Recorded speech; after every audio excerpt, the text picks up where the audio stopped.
সম্মানিত সুধী, আসসালামু আলাইকুম। আমি কারো কথা শুনে তার কাউন্টার দেওয়া বা জবাব দেওয়া বা কারোর সাথে তর্কে লিপ্ত হওয়া, এটা আমি কখনোই পছন্দ করি না। আমার নিয়ত হচ্ছে যে কোরআনে আল্লাহ যে কথাগুলি বলেছেন এগুলি মানুষকে যথাসাধ্য বলে দেওয়া, এবং এর মধ্যে আমি আমার সীমাবদ্ধতা এর মধ্যে আমি থাকতে চাই। তবে আমার কিছু স্রোত আমাকে বিশেষভাবে অনুরোধ করে যে হুজুর এমন কথা আমরা পেয়েছি, এটার কি হবে। এই জন্য যেগুলি মানে একান্ত জানা দরকার, এই দুই একটা কথা আমি আপনাদেরকে বলছি। কোনো এক বক্তা সাহেব বলেছেন যে মুনকার নেকিরের যে সওয়াল জবাব, এটা হলো মানে বরজাকে তাকে ইল্লিন বা সিজিন কোথায় রাখা হবে এর একটা মানে প্রবেশপত্র, এডমিট কার্ড। এখন এই মুনকার নেকিরের এডমিট কার্ড, এটা আমি আর জীবনে আমি আর কোনো দিন শুনি নেই। আমি তো অত বড় আলেমও না, আমি অত কিছু জানিও না, কিন্তু আমার জীবনে আমি এটা শুনিনি যে মুনকার নেকির এডমিট কার্ড দেবে ঢোকার জন্য, তার থেকে অনুমতি নেওয়া, মুনকার নেকিরের ফয়সালা অনুযায়ী একটা মানুষ ইল্লিন সিজিনে যাবে। এই কথাটা যে 100% ভুল, এবং এটা সম্পূর্ণ কাল্পনিকতা, ধারণা কোনো দিন সত্যের সমকক্ষ হতে পারে, এটা আল্লাহ কোরআনে বলে দিয়েছেন, ওয়াইন্নাজ্জান্না লা ইউগনি মিনাল হাক্কি শাইয়া। তো এই কল্পনার মানে সূচক কথা বলার কি পরিণাম হবে সেটা ইনশাল্লাহ হাসরের ময়দানে আপনারা সবাই আমরা দেখতে পাবো। এজন্য আমাদেরকে সতর্ক করা হয়েছে যে যদি কেউ অসত্য কথা বলে তাহলে লোহার কাছিতে তার জিহ্বা কাটা হবে। তা আল্লাহ থেকে যেন আমাদেরকে রক্ষা করেন, বলুন আল্লাহুম্মা আমিন। এরকম অপরাধে যেন আমরা লিপ্ত না হই।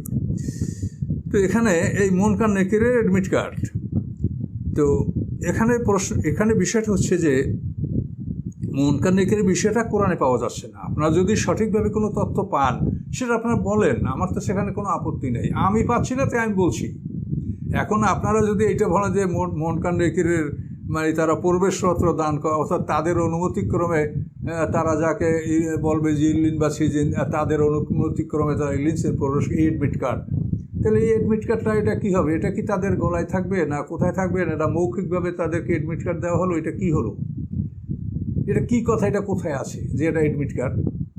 এবং এই যে এডমিট কার্ড মুনকার নেকির দিতে পারে না, তার প্রমাণ হলো এই আল্লাহ বলছেন লা ইয়ালামু মান ফিস সামাওয়াতি ওয়াল আরদিল গায়বা ইল্লাল্লাহ। আকাশ পৃথিবীতে যারা আছে, যারা আকাশের মধ্যে আছে, যারা পৃথিবীর মধ্যে আছে, আল্লাহ ছাড়া কেউ গায়েব জানে না। এটা স্পষ্ট কোন আয়াত, এবং এ ব্যাপারে কোনো অস্পষ্টতা নাই। সূরা নামলের 65 নম্বর আয়াত দেখেন যে আকাশের মধ্যে পৃথিবীর মধ্যে যারা আছে আল্লাহ ছাড়া কেউ গায়েব জানে না। তাহলে আল্লাহ ছাড়া যদি কেউ গায়েব না জানে তো ফেরেশতারাও গায়েব জানে না। তো এখন ফেরেশতারা গায়েব জানে না, এখন মানুষ যে হাসরের ময়দানে মিথ্যা কথা বলবে এর ভুরি ভুরি প্রমাণ তো কোরআনে আছে। যখন মানুষরা মিথ্যা কথা বলবে, দলিল প্রমাণ মানবে না, আমলনামা মানবে না, তখন আল্লাহ তাআলা বলবেন, কি বলছেন কোরআনে, আলিয়াউমা নাখতিমু আলা আফওয়াহিহিম, আমি তাদের মুখে সিল করে দেব, মুখ বন্ধ করে দেব, হ্যাঁ, এবং তাদের হাত পা সাক্ষী হবে, তাদের থেকে আমি সাক্ষী গ্রহণ করবো, চামড়া থেকে সাক্ষী গ্রহণ করবো। এটা কেন করবে? যেহেতু মানুষ সত্যকে অস্বীকার, মিথ্যা বলবে। তো মানুষ আল্লাহর সামনে মিথ্যা বলবে, আল্লাহ সত্যকে জানেন, আল্লাহ তাআলা তার থেকে সত্য বলাবার ক্ষমতা রাখেন। এখন কেরামুন কাতিবিনের কাছে যদি একজনে মিথ্যা বলে যে রব্বি আল্লাহ, নবী মোহাম্মদ রাসূলুল্লাহ সাল্লাল্লাহু আলাইহি ওয়াসাল্লাম, এটা যদি মিথ্যা বলে, তো কেরামুন কাতিবিনের এটা বোঝার কোনো ক্ষমতা নাই যে এই লোকটা সত্য বললো না মিথ্যা বললো। তাহলে যে এটা জানেই না সেই ফেরেশতা কেমন করে তাকে এডমিট কার্ড দিবে বলেন তো?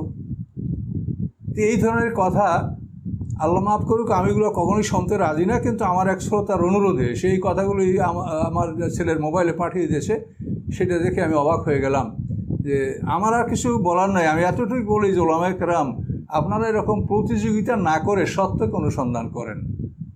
আর যদি সত্য আপনারা পান তাহলে আপনাদের কাছে সত্য থাকলে আমি সেটা গ্রহণ করব, আমি সেটাকে প্রত্যাখ্যান করব না। আমি ওরকম কিছু না যে আপনি একটা হক কথা বলবেন আমি সেটাকে প্রত্যাখ্যান, তা নয়। কিন্তু এই কথাটা আপনি ভালো করে বুঝে দেখেন যে আল্লাহ তাআলা কোরআনে স্পষ্ট বলে দিয়েছে যে আল্লাহ ছাড়া কেউ গায়েব জানে না।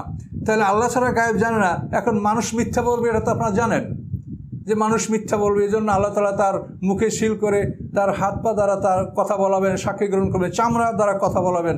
কাজেই কেরামুন কাতিবের সামনে যদি একজনে মিথ্যা বলে, হ্যাঁ রব্বি আল্লাহ এবং আমার নবী মুহাম্মদ সাল্লাল্লাহু আলাইহি ওয়াসাল্লাম, দিন আমার ইসলাম, এটা যদি বলে, তা কেরামুন কাতিব তো জানবে না যে আসলে এটা সে দুনিয়ায় এটা করছিল কি না করছিল। তাহলে সে কী করে অ্যাডমিট কার্ড দিবে বলেন তো? কাজে এই জন্য কোরআন ছাড়া যে কথা আপনারা যুক্তিতর্ক দিয়ে বলতে চান, এই কথাগুলো আসলে ঠিক হবে না। শুধু কোরআনের কথাই ঠিক, অন্য যে কোনো কথা এটা ক্রস এক্সচেঞ্জ করলে দেখবেন যে এটা কেটে গেছে, আপনি এটা টিকাতে পারবেন না। কাজে আমি আশা করি যে আপনারা সত্যকে অনুসন্ধান করে কথা বলেন, যেটা সত্য হবে সেটা আমিও গ্রহণ করব, সেটা আমার শত্রু যদি সত্য বলে তা আমি সেটা গ্রহণ করব, এ ব্যাপারে আমার কোনো অহংকার নাই। কিন্তু আপনারা এভাবে বললে তো হয় না যে কেরামন কাতিবিন অ্যাডমিট কার্ড দেবে, নাউজুবিল্লাহ। কোন ফেরেশতা কার জান কবজ করবে এটা তো তার মৃত্যুর আগে নির্ধারণ করে তাওফাতু রুসুলনা শব্দ কোরআনে ব্যবহার।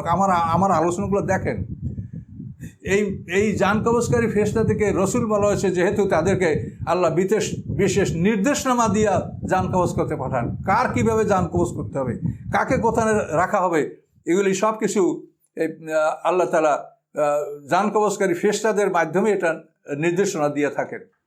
কাজে আল্লাহ ছাড়া এগুলি কেউ বলতে পারে না।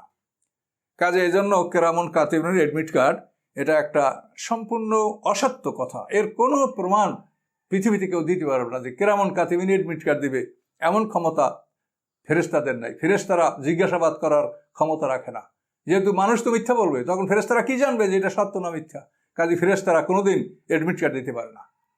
তাহলে তো মিথ্যা বলে, কেরামন কাতিবের কাছে মিথ্যা বলে মিথ্যাবাদীরা বা অমুসলিমরা তারা তো ইংল্যান্ডে চলে যাবে, নাউজুবিল্লাহ।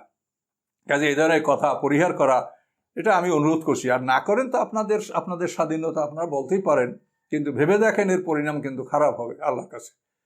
আসসালামু আলাইকুম।